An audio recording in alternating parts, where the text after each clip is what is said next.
بیٹھ کر نماز پڑھنا کیسا ہے؟ جو بزرگ حضرات اور عورتیں بیٹھ کر نماز پڑھتی ہیں وہ حضور اکرم صلی اللہ علیہ وسلم کا فرمان مبارک ضرور سنیں۔ ویڈیو کو مکمل دیکھ کر بسم اللہ الرحمن الرحیم۔ السلام علیکم ورحمۃ اللہ۔ پیارے دوستو، نماز دین اسلام کا سب سے اہم رکن ہے جو بندے کو براہ راست اللہ تعالی سے جوڑتی ہے، لیکن بعض اوقات انسان بیماری، کمزوری یا کسی عذر کی وجہ سے کھڑے ہو کر نماز ادا کرنے کے لیے قاصر ہوتا ہے۔ ایسے میں سوال پیدا ہوتا ہے کہ بیٹھ کر نماز پڑھنے کا کیا حکم ہے؟ کیا یہ جائز ہے؟ کیا اس سے نماز کی فضیلت میں کمی آتی ہے؟ کیا بیٹھ کر نماز پڑھنے سے وہی ثواب ملے گا جو کھڑے ہو کر پڑھنے میں ہے؟ کچھ لوگ یہ سمجھتے ہیں کہ بیٹھ کر نماز پڑھنا صرف بیماروں کے لیے ہے، جبکہ کچھ لوگ بغیر کسی شدید عذر کے بھی بیٹھ کر نماز ادا کرتے ہیں۔ ایسے میں یہ جاننا ضروری ہے کہ شریعت میں نبی کریم صلی اللہ علیہ وسلم نے اس بارے میں کیا فرمایا، صحابہ کرام اور فقہا کا کیا موقف ہے،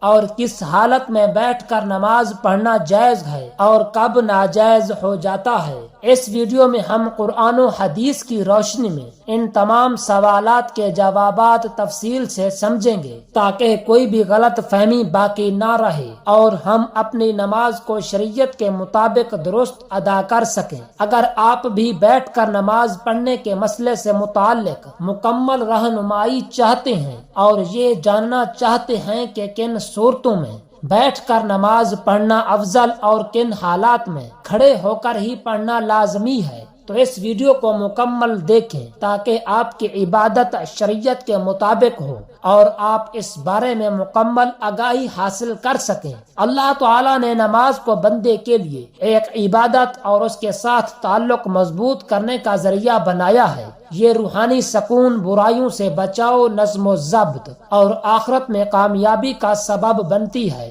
نماز دل کو سکون دیتی ہے، گناہوں کی معافی کا ذریعہ بنتی ہے اور انسان کو اللہ تعالیٰ کی یاد میں رکھتی ہے تاکہ وہ برے کاموں سے دور رہے۔ نماز شکر گزاری کا بہترین طریقہ ہے کیونکہ اللہ تعالیٰ نے ہمیں بے شمار نعمتیں دی ہیں اور نماز کے ذریعے ہم اس کا شکر ادا کرتے ہیں۔ یہ انسان میں عاجزی اور انکساری پیدا کرتی ہے کیونکہ وہ اللہ تعالیٰ کے سامنے جھک کر اپنی کمزوری کا اعتراف کرتا ہے۔ یہ دعا اور قبولیت کا بھی ذریعہ ہے کیونکہ ہر نماز کے بعد اللہ تبارک و تعالیٰ سے مانگنے کا بہترین وقت ہوتا ہے۔ نماز جسمانی صحت کے لیے بھی فائدہ مند ہے کیونکہ اس کے مختلف ارکان جیسے رکوع اور سجدہ جسم کو متحرک رکھتے ہیں اور جسمانی نظام کو درست رکھنے میں مدد دیتے ہیں۔ نماز اللہ سبحانہ و تعالی کے قرب کا ذریعہ ہے کیونکہ بندہ جب سجدے میں جاتا ہے تو وہ اپنے رب کے سب سے قریب ہوتا ہے۔ یہ دنیاوی پریشانیوں اور غموں سے نجات دلاتی ہے کیونکہ جب بندہ اللہ تعالیٰ کے سامنے کھڑا ہو کر اس سے بات کرتا ہے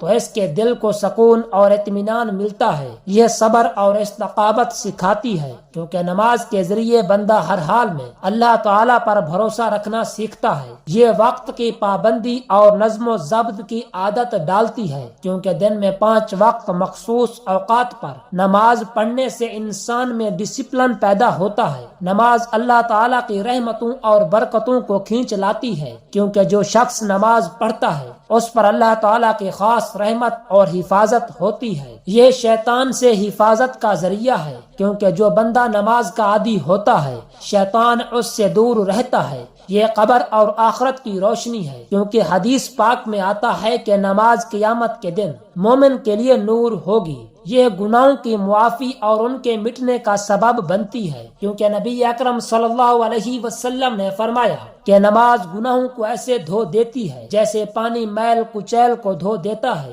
یہ مال و دولت کی برکت کا ذریعہ ہے کیونکہ جو لوگ نماز کی پابندی کرتے ہیں اللہ تعالیٰ ان کے رزق میں اضافہ فرماتا ہے۔ یہ معاشرتی برائیوں سے بچاتی ہے کیونکہ جو شخص نماز پڑھتا ہے وہ چوری، جھوٹ، ظلم اور بے حیائی سے بچنے کی کوشش کرتا ہے۔ یہ اللہ تعالیٰ کے عذاب سے نجات کا ذریعہ ہے کیونکہ جو شخص نماز پڑھتا ہے اس کا دل اللہ تعالیٰ کی طرف سے صحیح فیصلے کرنے کے لیے روشن ہو جاتا ہے۔ یہ غربت اور تنگ دستی سے نجات کا ذریعہ بنتی ہے کیونکہ جو لوگ نماز قائم کرتے ہیں اللہ سبحانہ و تعالیٰ ان کے رزق میں کشادگی فرماتا ہے۔ یہ اللہ تعالیٰ کے عذاب سے حفاظت کا ذریعہ ہے، کیونکہ جو نماز کی پابندی کرتا ہے اللہ تعالیٰ اسے دنیا اور آخرت کے عذاب سے بچا لیتا ہے۔ یہ قبر کی وحشت اور اندھیرے سے نجات کا سبب بنتی ہے، کیونکہ حدیث پاک میں آتا ہے کہ نماز قبر میں روشنی بن کر آتی ہے۔ یہ دل کی سختی کو ختم کر کے انسان کو نرم مزاج اور دوسروں کے ساتھ حسن سلوک کرنے والا بناتی ہے۔ یہ تمام انبیاء کی سنت اور تعلیمات کا خلاصہ ہے، کیونکہ ہر نبی نے اپنی امت کو نماز کی تاکید کی۔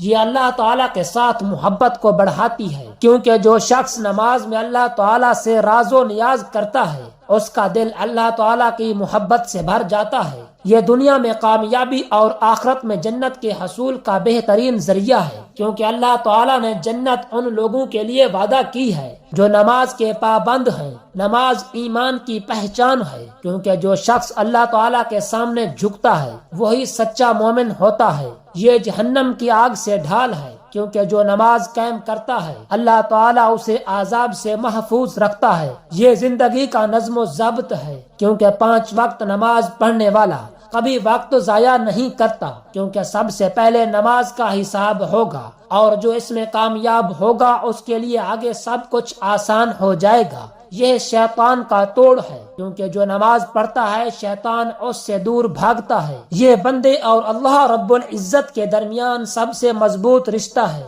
کیونکہ جب کوئی نماز میں کھڑا ہوتا ہے وہ براہ راست اللہ تعالیٰ سے بات کر رہا ہوتا ہے۔ آپ صلی اللہ علیہ وسلم نے فرمایا، قیامت کے دن سب سے پہلے نماز کا حساب لیا جائے گا۔ اگر نماز درست ہوئی تو باقی اعمال بھی قبول ہوں گے، اور اگر یہ خراب ہوئی تو باقی اعمال بھی خراب ہوں گے۔ آپ صلی اللہ علیہ وسلم نے فرمایا، نماز جنت کی کنجی ہے۔ آپ صلی اللہ علیہ وسلم نے فرمایا، تمہارا کیا خیال ہے اگر تمہارے دروازے پر نہر ہو اور تم اس میں روزانہ 5 مرتبہ غسل کرو تو کیا تمہارے جسم پر کوئی میل باقی رہے گا؟ صحابہ کرام رضی اللہ تعالی عنہ نے عرض کیا، بالکل نہیں۔ تو آپ صلی اللہ علیہ وسلم نے فرمایا، یہی حال 5 وقت کی نماز کا ہے۔ اللہ تعالیٰ ان کے ذریعے گناہوں کو مٹا دیتا ہے جیسے پانی میل کو بہا دیتا ہے۔ آپ صلی اللہ علیہ وسلم نے فرمایا، بندہ اپنے رب کے سب سے قریب اس وقت ہوتا ہے جب وہ سجدے میں ہوتا ہے، لہٰذا اس وقت زیادہ دعا کیا کرو۔ آپ صلی اللہ علیہ وسلم نے فرمایا، ہمارے اور ان یعنی کفار کے درمیان جو چیز فرق کرتی ہے وہ نماز ہے، جس نے اسے چھوڑ دیا اس نے کفر کیا۔ آپ صلی اللہ علیہ وسلم نے فرمایا، جو شخص نماز کا اہتمام کرتا ہے اس کا دین مکمل ہے، اور جو نماز کو ضائع کرتا ہے اس کا دین ناقص ہے۔ آپ صلی اللہ علیہ وسلم نے فرمایا، جب انسان کو قبر میں رکھا جاتا ہے تو اس کے ساتھ اس کے اعمال بھی آتے ہیں۔ اگر وہ نمازی تھا تو نماز اس کی حفاظت کرتی ہے۔ آپ صلی اللہ علیہ وسلم نے فرمایا، اللہ سے ڈرو اور نماز کو لازم پکڑو، کیونکہ یہ دل کی سختی کو دور کرتی ہے۔ آپ صلی اللہ علیہ وسلم نے فرمایا، جو شخص وضو کرے اور اچھی طرح وضو کرے پھر 2 رکعت اس طرح پڑھے کہ اس میں کوئی دنیاوی خیال نہ آئے تو اس کے تمام پچھلے گناہ معاف کر دیے جاتے ہیں۔ آپ صلی اللہ علیہ وسلم نے فرمایا، نماز مومن کی معراج ہے۔ آپ صلی اللہ علیہ وسلم نے فرمایا، جو شخص 5 وقت نماز پڑھتا ہے قیامت کے دن اس کا چہرہ چمک رہا ہوگا۔ بیٹھ کر نماز پڑھنا جائز ہے، لیکن اس کی اجازت مخصوص حالات میں ہے۔ اگر کوئی شخص بیماری، بڑھاپے، کمزوری یا کسی ایسی جسمانی تکلیف میں مبتلا ہو جس کی وجہ سے کھڑے ہو کر نماز پڑھنا مشکل ہو تو وہ بیٹھ کر نماز ادا کر سکتا ہے۔ اگر کھڑے ہونے کی بالکل طاقت نہ ہو تو مکمل بیٹھ کر نماز پڑھنی جائز ہے۔ اگر کچھ دیر کھڑے ہونے کی طاقت ہو، جہاں تک ممکن ہو کھڑے ہو کر نماز پڑھنی چاہیے اور باقی حصے میں بیٹھ جانا چاہیے۔ نفلی نماز بیٹھ کر پڑھنا جائز ہے، لیکن کھڑے ہو کر پڑھنے کی نسبت ثواب آدھا ہوگا۔ اگر کھڑے ہونے میں شدید تکلیف ہو تو بیٹھ کر نماز پڑھنا جائز ہے۔ اگر ممکن ہو تو زمین پر آلتی پالتی مار کر بیٹھیں اور رکوع و سجدے عام طریقے سے کریں۔